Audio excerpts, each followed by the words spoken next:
주님의 은혜를 줄 믿습니다. 2016년 상반기가 지나가고 우리 맥주감사주일로 지키면서 2017년의 하반기를 시작합니다. 2017년을 시작하는 그 첫째 날, 외국으로부터 안타까운 소식이 들려왔습니다. 방글라데시의 수도 다카라고 하는 곳에 그 외교 관저들이 있는 곳에 한 식당에 무장 괴한들이 난입을 해서 폭발물을 터뜨리고 총기를 난사했습니다. 그리고 인질을 잡고 대치를 했습니다. 그게 7월 1일 현지 시간으로 저녁 9시경이었습니다. 불행 중 다행인지 모르겠습니다만은 우리나라 그 외교관들도 그 식당에 자주 들르는 외교관들이 많이 가는 식당이랍니다. 그런데 우리나라 사람들은 포함되지 않은 것으로 현재까지 밝혀지고 있습니다만은 약 9시간 후에 특공대가 진입을 해서 거기 인질극을 벌이던 사람들, 테러범들 6명을 사살하고 1명을 생포했습니다. 그리고 13명을 구출했습니다. IS라고 하는 이슬람 스테이트, 이슬람 국가라고 하는 그 단체에서는 방글라데시 다카의 소행이 자기들이 한 일이다라고 발표를 하고 죽은 시신들을 동영상으로 보여주면서 24명을 사살했다라고 발표했습니다. 과연 IS의 소행인지 아직 정확히 밝혀지지는 않았습니다만은 2016년 하반기를 시작하는 첫날부터 그런 안타까운 소식이 우리의 마음을 아프게 했습니다.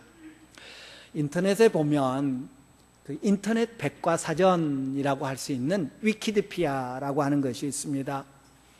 그 위키드피아의 자료에 의하면 2016년 1월부터 지난 6월까지 반년 동안 정식 전쟁이 아닌 테러에 의해서 저질러진 그런 만행들이 쭉 통계로 나와 있는 것을 봅니다. 우리 언론에 보도되지 않은 수많은 자료들이 그 테러들이 있었는데요. 1월달 96건에 1027명 사망, 2월달 67건에 1039명 사망, 3월달 106건에 650명 사망, 4월달 153건에 1019명 사망, 5월달 197건에 1544명 사망, 6월달 112건에 1872명이 사망되었다고 기록되어 있는 것을 봅니다. 지난 6개월 동안에 약 730건의 테러가 벌어졌고요. 그로 인해서 7151명이 목숨을 잃었습니다. 이 숫자에는 자살폭탄 테러 혹은 그 다카에서처럼 인질극을 벌이다가 사살된 사람들, 그 가해자들은 포함되지 않은 숫자입니다. 한 달에 약 120건에 해당하는 테러가 있었고요. 그리고 한 달에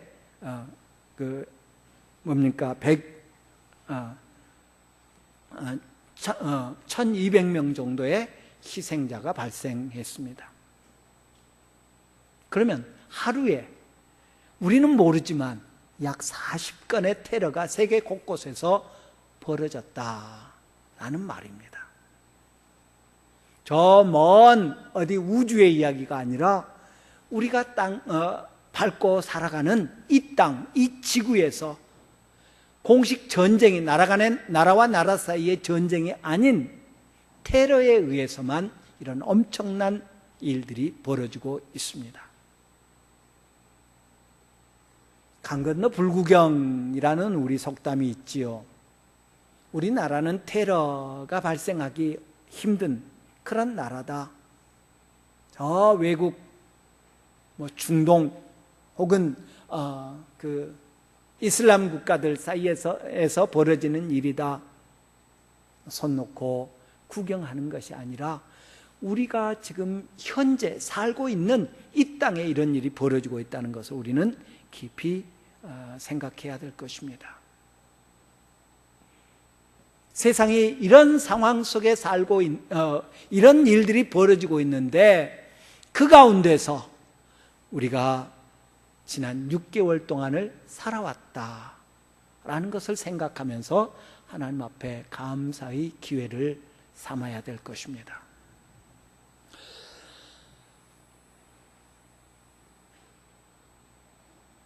앞으로 그러면 우리가 어때야 될 것인가?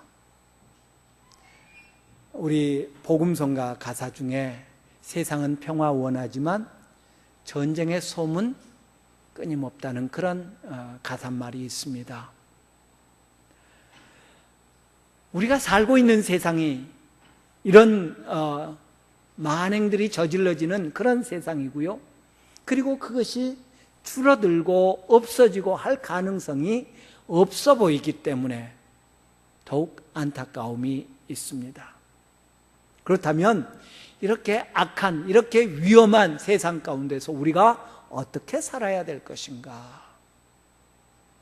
여기까지 도우신 하나님께 감사하면서 그리고 앞을 내다보면서 우리가 어떤 삶을 살아야 될 것인가 하는 것들을 점검하는 또 묵상하는 그런 날이 바로 오늘 이 맥주 감사 주일이 되어야겠습니다. 우리 전화, 백색 전화, 흑색 전화, 우리 어르신들 아마 생각날 겁니다. 전화기 전화 집에 놓고 싶어서 신청하면 몇 달이 걸려야 전화기 한 대 놔주고요. 그것도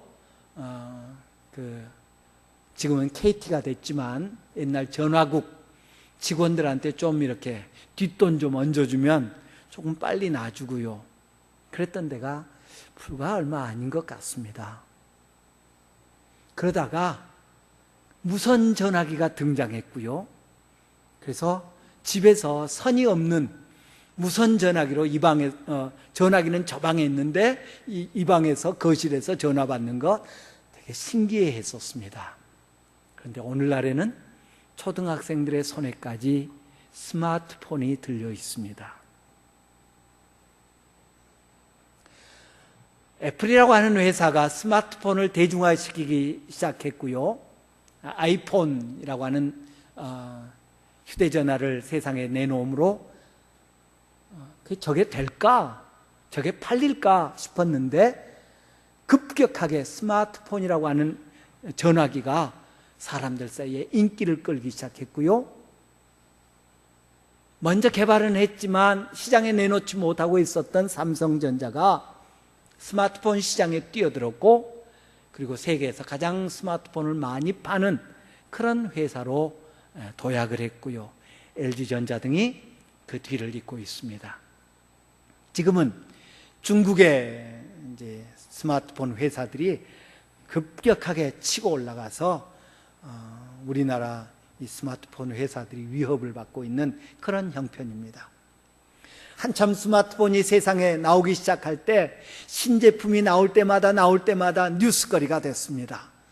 아이폰 5, S, 6, 6S 나올 때마다 어떤 제품이 나올까? 어떤 사양으로 나올까? 어떤 모습으로 나올까? 삼성전자가 스마트폰을 내놓을 때마다 두께가 얼마나 될까? 무게가 얼마나 될까? 사양은 또 뭘까? CPU는 뭐가 들어갔을까? 사람들이 관심을 갖습니다. 그러면서 서로 정보를 공유하면서 광고를 봐가면서 스마트폰을 선택합니다. 어떤 것이 더 좋은 선택인가? 어떤 스마트폰이 내게 가장 좋은 적합한 스마트폰인가? 어떤 게 더 좋은가? 어떤 게 더 좋은가? 오늘날 우리에게 이 휴대폰, 스마트폰은 꼭 필요한 그런 물건이 되었습니다마는 그렇다고 해서 없어서 못 사는 건 아니지요. 그거 없다고 해서 천국 못 가고, 그거 없다고 해서 구원 못 받고, 그거 아니지요.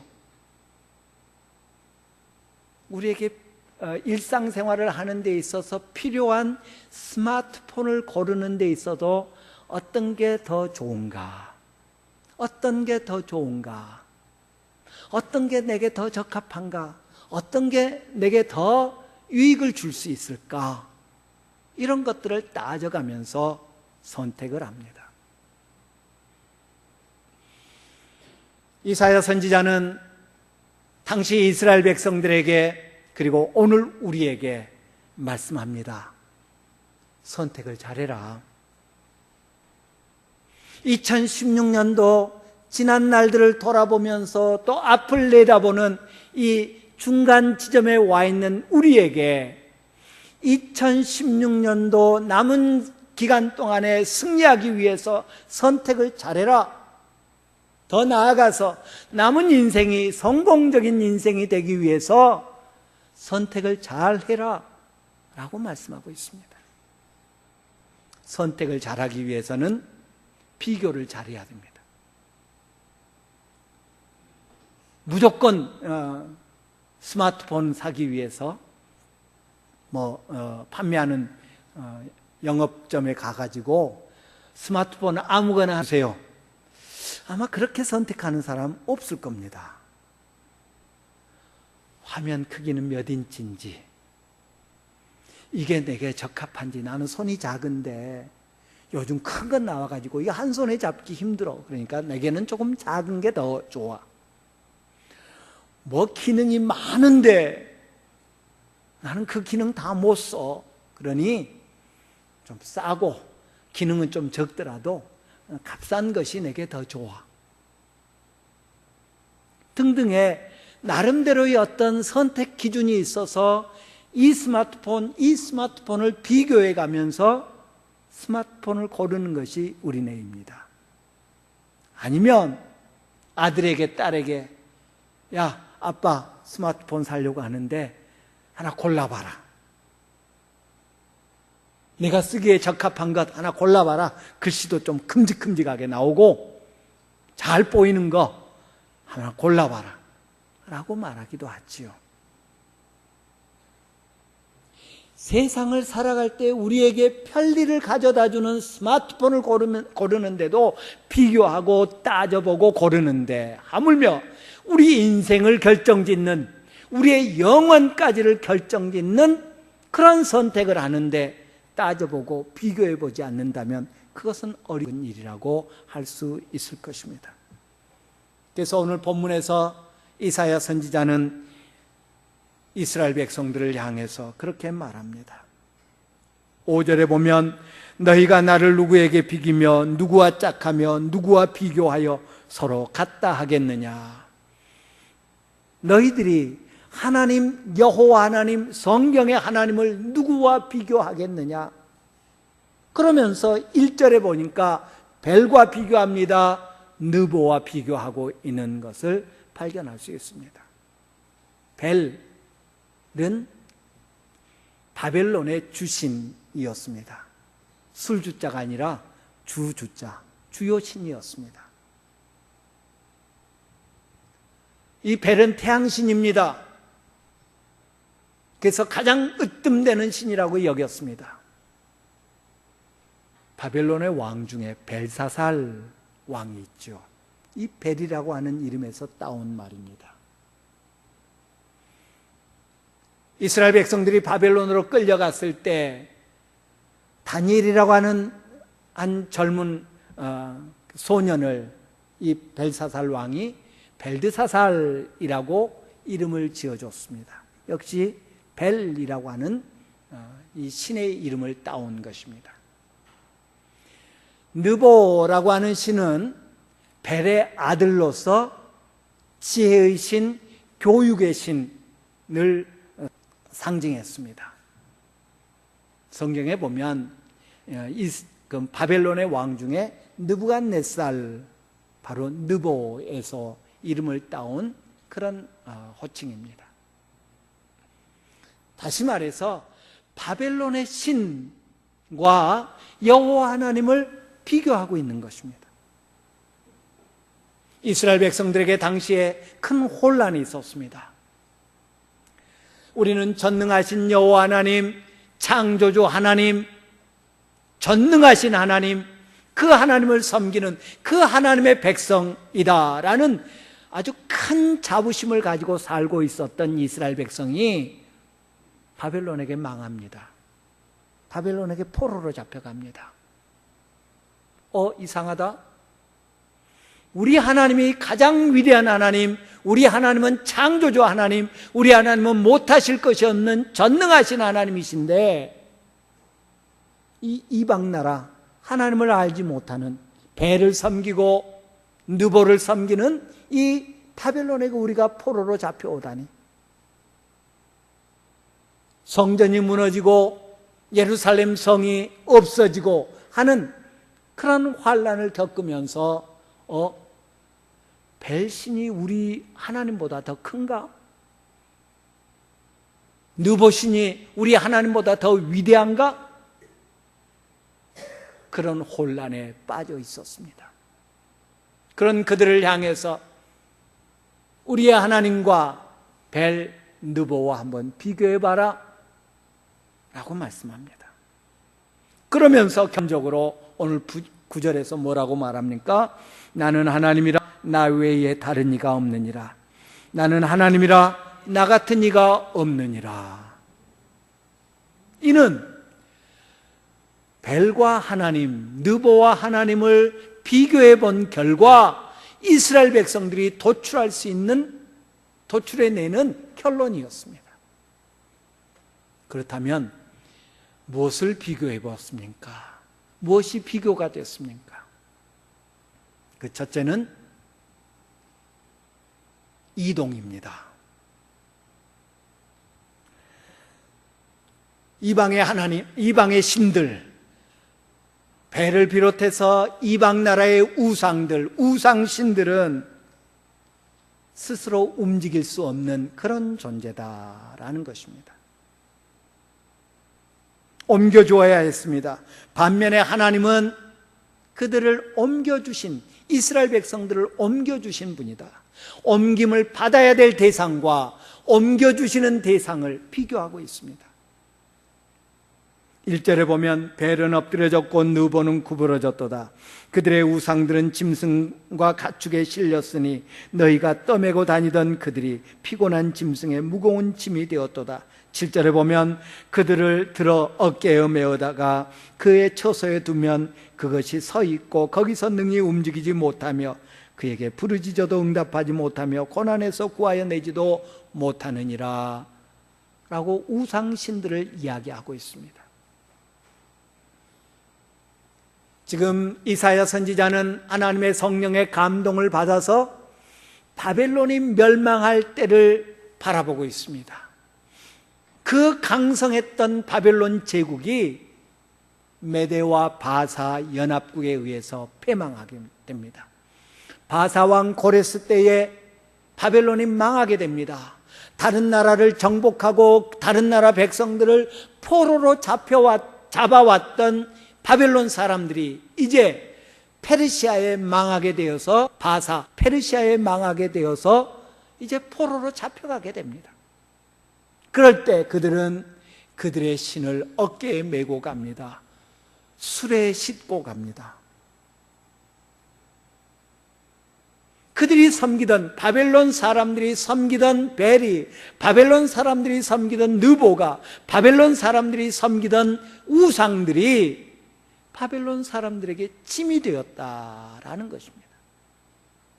옮겨줘야 움직일 수 있기 때문에 그들이 가는 곳으로, 그들이 도망하는 곳으로, 그들이 포로로 끌려가는 곳으로 어깨에 메고 혹은 수레에 싣고 짐이 되어서 옮겨가는 우상의 모습을 말씀하고 있습니다. 세상의 우상들은 그런 존재들이다라는 것을 말하고 있습니다. 오히려 우상 때문에, 그들이 섬기던 신 때문에 짐이 되고 무거움이 돼서 오히려 고난거리가 되는 것이 바벨론 사람들이 섬기는 또 이스라엘 사람들이 혹시 저들의 신이 우리 신보다, 우리 하나님보다 우월한가? 라고 여겼던 그 신이 드러내는 모습일 수밖에 없다는 것을 말씀하고 있습니다. 그렇습니다. 우상은 이처럼 스스로 옮길 수 없는, 스스로 움직일 수 없는 그런 존재입니다. 창세기 31장에 보면 야곱이 부인들과 자식들을 데리고 고향으로 돌아가지요. 그때 삼촌 라반과 그 아들들이 쫓아옵니다. 우리 물건 도둑질해 가는 거 아니냐?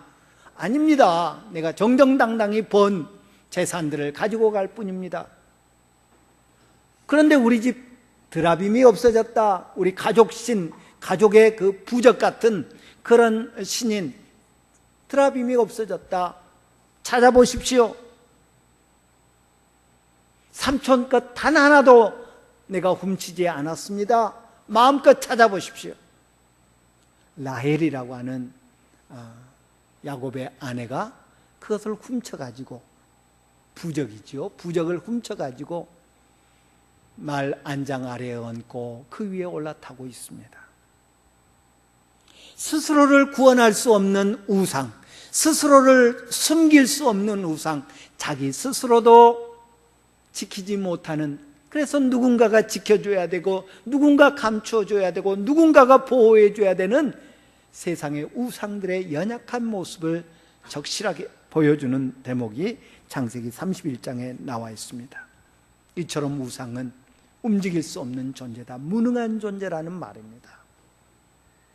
움직일 수 없다, 죽었다, 무능하다, 같은 의미로 사용할 수 있는 말들입니다.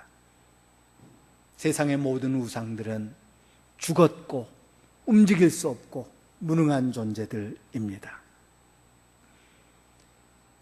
걱정 마십시오. 나는 그런 움직일 수 없는 우상들 섬기지 않습니다. 우리는 우상들 가지고 다니고 이곳저곳으로 옮기고 하는 그런 수고를 하지 않습니다. 과연 그럴까요? 오늘 우리에는 새로운 우상들을 만들어서 그것들을 우리가 가지고 다니면서 위로를 삼으려고 합니다.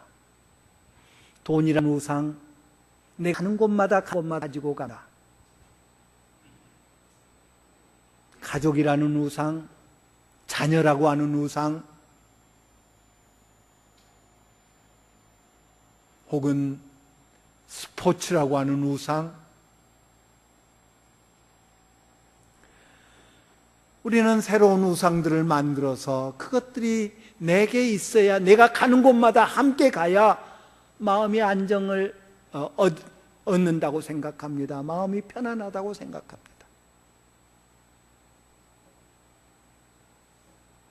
십자가라고 하는 우상, 헌금이라고 하는 우상, 교회 봉사라고 하는 우상, 그거 안 하면 큰일 나는 것처럼 혹시 그런 마음이 우리에게 있지 않습니까?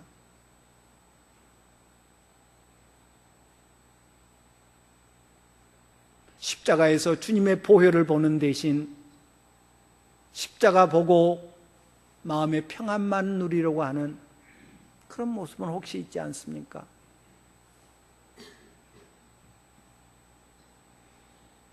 우리 하나님은 옮겨줘야 하는 그런 무능한 신이 아니시다라는 것을 우리는 기억할 필요가 있습니다. 사무엘상 4장에 보면 이스라엘 백성들이 하나님을 옮기려고 했던 그런 시도가 있음을 봅니다. 블레셋과의 전쟁에서 자꾸 집니다. 그러자 엘리의 두 아들들, 엘리 대제사장의 두 아들들이 하나님의 언약궤를 메고 전쟁터로 나아갑니다. 하나님을 옮기려고 한 것입니다. 하나님이 우리 전쟁터에 가면 우리가 이길 수 있겠지. 언약궤를 옮길 수는 있었지만 하나님을 옮길 수는 없었습니다. 하나님은 그렇게 옮겨지는 분이 아니시기 때문에. 어떻게 됐습니까? 언약궤를 가지고 갔지만 전쟁에서 졌습니다. 언약궤를 빼앗깁니다. 엘리의 두 아들들은 그 전쟁터에서 죽습니다. 하나님은 그렇게 우리가 옮기는 분이 아니십니다. 다윗도 그러죠. 하나님의 언약궤가 있는 마을이 잘 된다더라 소문을 듣고 그 언약궤 우리 성으로 가지고 와야지. 언약궤를 우마차에 싣고 다윗성으로 가지고 옵니다. 그런데 갑자기 소가 뜁니다. 마차에 실렸던 하나님의 언약궤가 땅으로 떨어질 것 같습니다. 그것을 보고 한 제사장이 그 언약궤를 붙들었는데 하나님이 쳐서 죽습니다. 아이고 무서워라. 언약궤가 다윗성으로 오는 것을 막지 않습니까? 하나님의 언약궤는 옮길 수 있을지 모르지만 하나님을 우리 임의대로 이곳저곳으로 옮기는 분은 아니시라는 사실입니다. 대신 오늘 본문은 뭐라고 말합니까? 내가 너희를 업었다. 내가 너희를 업었다. 내가 너희를 옮겼다. 독수리 날개로 업어 이스라엘 백성들을 광야길을 건너게 하셨습니다. 독수리 날개로 업어서 하나님께서 오늘 이 시간까지 우리를 보호해 주신 줄 믿습니다. 인도해 주신 줄 믿습니다. 하나님은 우리가 옮기는 분이 아니라 하나님이 우리를 날개로 업어서 인도해 주시는 분이시다. 그리고 그 약속을 영원토록 내가 너희를 지었나니 내가 너희를 여기까지 업어서 키웠으니 앞으로도 너희들을 업어주마, 업어서 인도해주마 약속하고 있는 것을 발견할 수 있습니다. 3절과 4절은 그렇게 말합니다. 야곱의 집이여 이스라엘 집에 남은 모든 자여 내게 들을지어다. 배에서 태어남으로부터 내게 안겼고 태에서 남으로부터 내게 업힌 너희여 너희가 노년에 이르기까지 내가 그리하겠고 백발이 되기까지 내가 너희를 품을 것이라. 내가 지었은즉 내가 업을 것이요 내가 품고 구하리라. 살아계신 하나님, 누구에게 업히고 누구에게 옮겨달라고 부탁하지 않으신 하나님, 스스로 계시는 하나님께서 이스라엘 백성에게 그리고 오늘 저와 여러분에게 해주신 약속입니다. 업힙시다. 우리는 업히면 됩니다. 아이들이 울면요, 아이들이 졸려서 울고 아이들이 짜증나서 울고 그러면 우리 할머니들은, 요즘 엄마들은 애들 다리가 어떻게 된다나 어떻게 된다나 하면서 없는 거 잘 안 하는데, 옛날 우리 어르신들은 애들이 칭얼거리면 등을 들이밀었습니다. 어부바, 업혀라.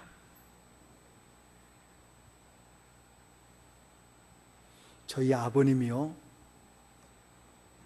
제게 얼마나 엄하셨는지 아마 여러분 귀에 못이 박히도록 엄하신 저희 아버님을 들으셨을 겁니다. 참 엄하셨습니다. 목사 아들이 잘못되면 하나님 영광 가린다고 아무튼 틈을 안 주셨어요. 조금이라도 잘못할 틈을 안 주신 그런 분이셨는데, 저희 그 딸이 태어나니까 이 양반이 딸한테 손녀한테 꽂히셔가지고, 요즘 말로 하면, 아니 그 핏덩어리, 저는 태어난 모습 간호사가 쓱 보여주고 이렇게 가지고 가던데, 데리고 가던데, 이쁘고 핏덩어리 아닙니까? 막 태어났으니까. 그런데 그 모습 보더니 이쁘다 그러시고요, 우리 딸을, 당신 손녀를 업으셨답니다. 그 근엄하신 분이 저희들 삼남매를 키울 때 단 한 번도 업어주지 않으셨답니다.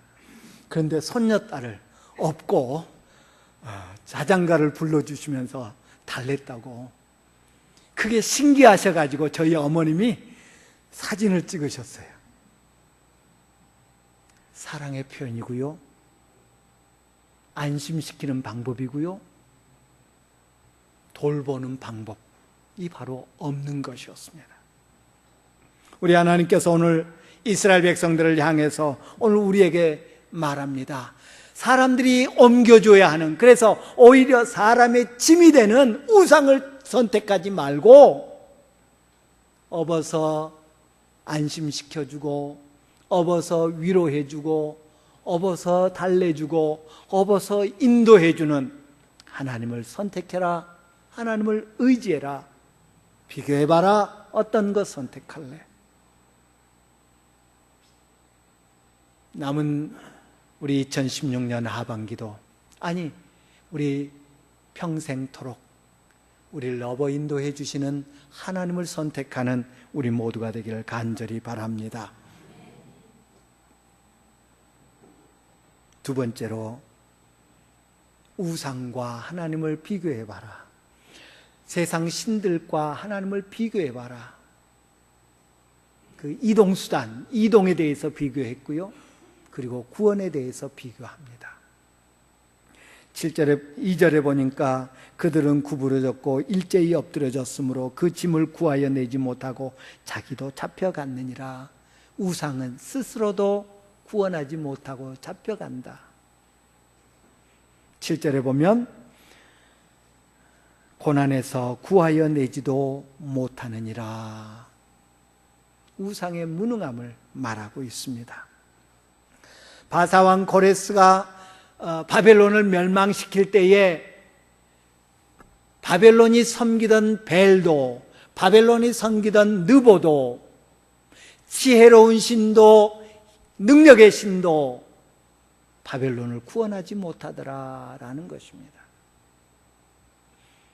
자기 스스로도 어쩌지 못하고 끌려가는 그런 우상을, 우상신을 이야기하고 있습니다. 이스라엘 백성들이 우상을 섬기는 데 빠졌습니다. 아합과 아합의 왕비 이세벨의 영향을 받은 이스라엘 백성들이 우상 숭배에 빠졌습니다. 하나님께서 그것을 보시고 진노하셔서 이스라엘에 3년 반 동안이나 비가 내리지 않게 했습니다. 비는커녕 이슬 한 방울 떨어지지 않게 만드셨습니다. 얼마나 힘들었겠습니까? 그런데 바알은, 풍요의 신이라고 일컬어지는 바알, 풍년을 허락한다고 일컬어지는 바알은 3년 동안 아무것도 하지 못했습니다. 이스라엘 백성들을, 그들이 섬기던 그 바알을 섬기던 이스라엘 백성들을 구원하지 못했더라는 것입니다. 850대 1의 대결을 우리는 성경에서 읽습니다. 바알을 섬기던 제사장들, 바알을 섬기던 그 선지자들 850명이 모입니다. 그리고 여호와 하나님을 섬기던 선지자 엘리야와 갈멜산에서 대결을 합니다. 우리를 도와주십시오. 제단을 쌓아놓고 제물을 올려놓고 우리를 도와주십시오. 당신이 참신이라는 것을 우리에게 보여주십시오. 소리 지릅니다. 간절히 기도합니다. 신을 자극하기 위해서 춤을 춥니다. 스스로를 학대하며 몸을 그어서 피를 냅니다. 별짓을 다 하지만 바알은 응답하지 못합니다. 그들의 문제를 해결해 주지 못합니다. 그러자 엘리야가 나섭니다. 니네 신 잠들었나 보다. 이제 내가 섬기는 하나님께 구할게. 먼저 물을 기르다가 이 제단과 제물에 부어라. 한 번 가지고 안 되겠다. 2번, 3번, 7번 해라. 제물이 물에 젖었습니다. 그 제물을 태우기 위해서 쌓아두었던 나무들이 물에 젖었습니다. 어디 그뿐입니까? 물이 흥건히 고여서 도랑을 이루게 되었습니다. 그때 하나님께 기도합니다. 살아계신 하나님, 여호와 하나님이 참신임을 이 백성들에게 보여주십시오. 하늘에서 불이 내려서 물에 젖은 제단, 그리고 흥건히 고여있는 땅까지를 태웁니다.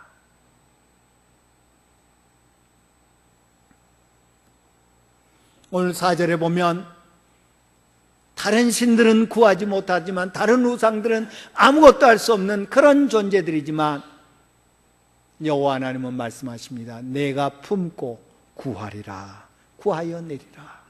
내가 품고 구출해낼 것이다. 내가 품고 구원해낼 것이다. 내가 품고 너희들을 해방시켜 줄 것이다 라고 말씀하고 있는 것을 봅니다. 우리 하나님은 구원자이심을 믿으시기를 바랍니다. 살아계신 우리 하나님은 살아계실 뿐만 아니라 지금도 일하시는 하나님이어서 우리의 모든 문제로부터, 우리의 모든 고통으로부터 우리를 구원하여 내십니다. 우상이 할 수 없는 일을, 이방신들이 할 수 없는 일을 우리 하나님은 아십니다. 너희가 나를 누구에게 비기며 누구와 짝하며 누구와 비교하여 서로 같다 하겠느냐? 오늘 우리에게 주시는 말씀입니다. 세 번째로 우상과 하나님을 비교합니다. 그 만들미 어떤 것인가 하는 것을 말합니다. 6절에 보면 사람들이 금을 쏟아내며 은을 저울에 달아 도금장이에게 주고 그것으로 신을 만들게 하고 그것에게 엎드려 경배한다 라고 말합니다. 우상이 그렇게 만들어지는 거지요. 석공에게 돈을 주어서 우상을 만들게 합니다. 목수에게 돈을 주어서 우상을 만들게 합니다. 그리고 그것에게 절합니다. 이사야서 44장 17절에 보니까 사람들이 자기 손으로 우상을 만들어 놓고 그 앞에서 너는 나의 신이니 나를 구원하라. 논리적으로 맞지 않지 않습니까? 그런데 우리 사람들이 하는 일입니다.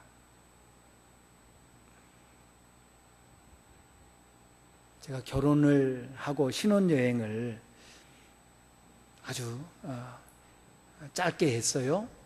그냥 경주 불국사 다녀왔는데 그것이 못내 미안해가지고 태국으로 여름방학 때 배낭여행을 다녀왔습니다.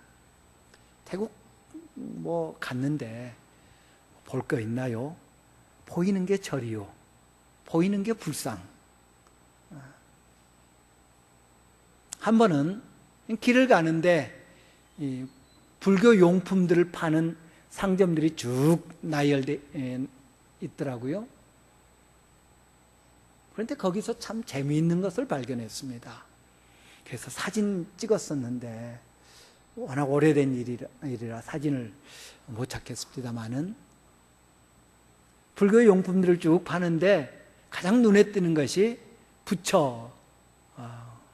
부처였습니다. 수백 개의 부처들이, 크고 작은 부처들이 이 가게 저 가게 쭉 나열되어 있는데 제 관심을 끌었던 것은 그 부처들을 이제 누군가가 사갈 것 아닙니까?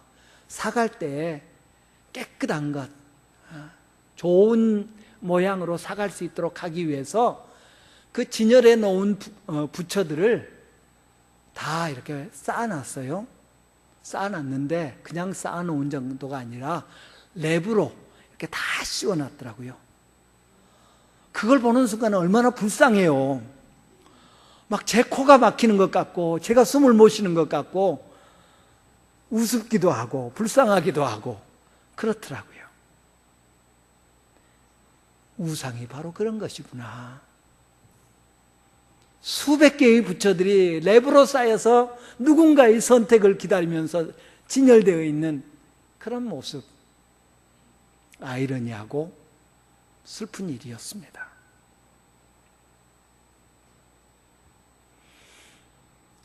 우상은 사람의 손으로 짓습니다. 여러분 지금이라도 가서 나무로 무슨 사람의 형상, 사람의 얼굴 모습 만들 수 있죠. 그리고 돈만 주면 가서 돌로 된 그런 형상들 만들 수 있지요. 그걸 사와가지고 그 앞에다가 엎드려서 절하면서 나를 구원해달라. 내가 만든 물건 앞에서, 물건이죠. 내가 만든 그 물건 앞에서 나를 구원해달라. 정말 심각한 아이러니 아닐 수 없습니다. 그런데 사람들이 그런 일을 하고 있습니다.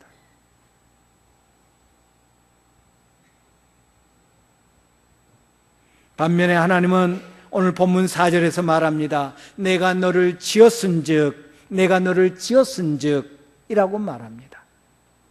사람의 손으로 만든 우상들, 사람의 손으로 만든 신들 앞에서 나를 구원해달라라고 요구하는 그 어리석음과 나를 만드신 그분, 나를 창조하신 그분 앞에서 나를 도와주십시오 하는 것과 얼마나 큰 괴리가 있는가 하는 것을 우리는 알아야 될 것입니다. 어떤 것이 지혜로운 인생이냐?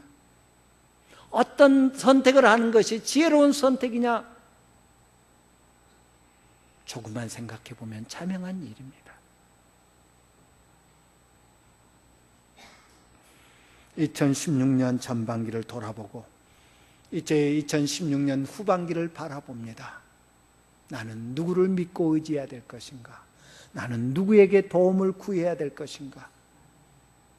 내가 만든 것, 내가 마련한 것, 내가 장만한 것, 그것을 의지하면서 그것에 도움을 바랄 것인가?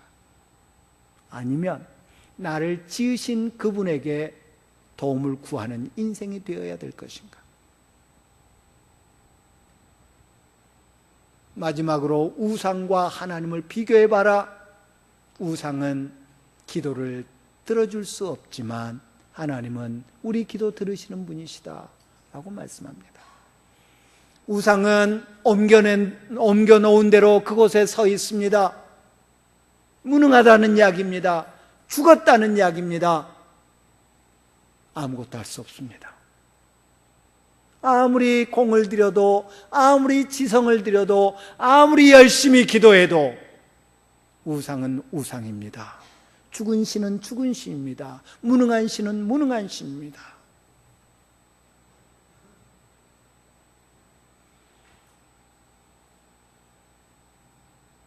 오해 없으시기를 바랍니다. 명절이 되면 혹은 우리 부모님들이 돌아가신 기일이 되면 제사상을 차립니다.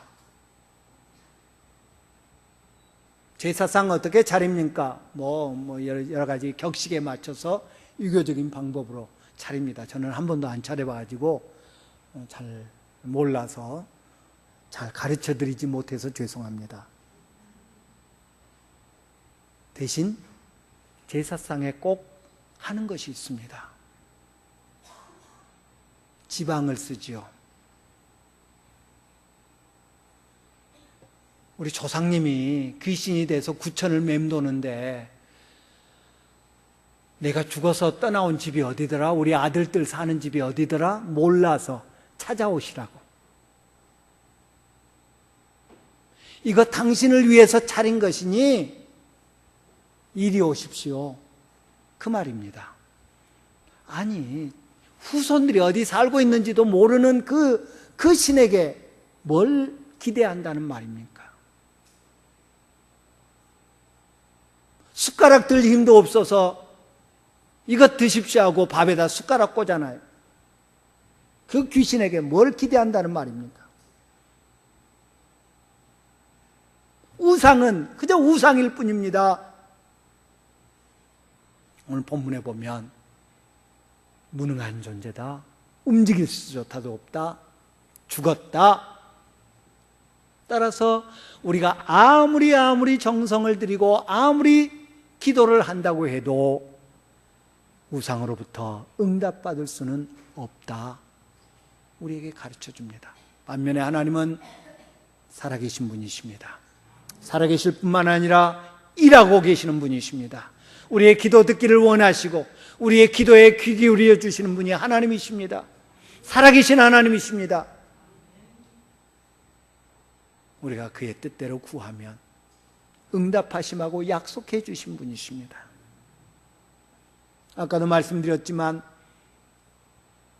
850명이 자해를 내가면서까지 신을 격동시켰지만 신이 좀 움직여 보도록, 신이 응답하도록 애써봤지만 응답받지 못했습니다. 왜?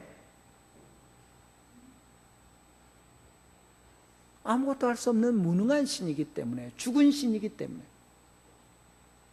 반면에 물을 쏟아붓고 흥건하게 만들었지만 여호와 하나님은 단 한 번의 기도에 그것을 모조리 태웁니다.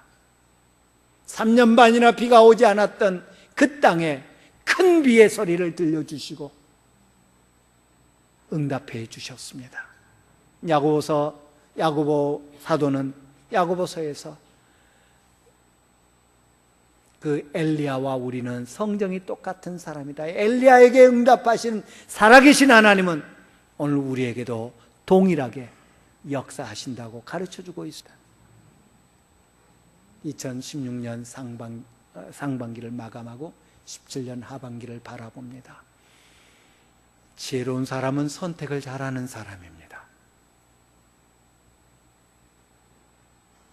여러 가지 선택을 하지만 그 가운데 가장 본질적인 선택, 오늘 본문에서 하나님께서는 이사야 선지자를 통해서 우리에게 말합니다. 바른 선택을 해라. 선택 잘해라. 이렇게 선택하는 것이 옳다라고 말씀합니다. 너희가 나를 누구에게 비기며 누구와 짝하며 누구와 비교하여 서로 같다 하겠느냐? 나는 하나님이라. 나 외에 다른 이가 없느니라. 나는 하나님이라. 나 같은 이가 없느니라. 저와 여러분의 선택이 정말 값진 선택이요, 이 선택을 잃지 않기를 바랍니다. 우리 가족들이, 우리 주변의 모든 심령들이 오늘 말씀 의지하여서 바른 선택을 하여서 하나님이 보장해 주시는 그런 인생을 사는 우리 모두가 되기를 간절히 바랍니다. 기도하겠습니다.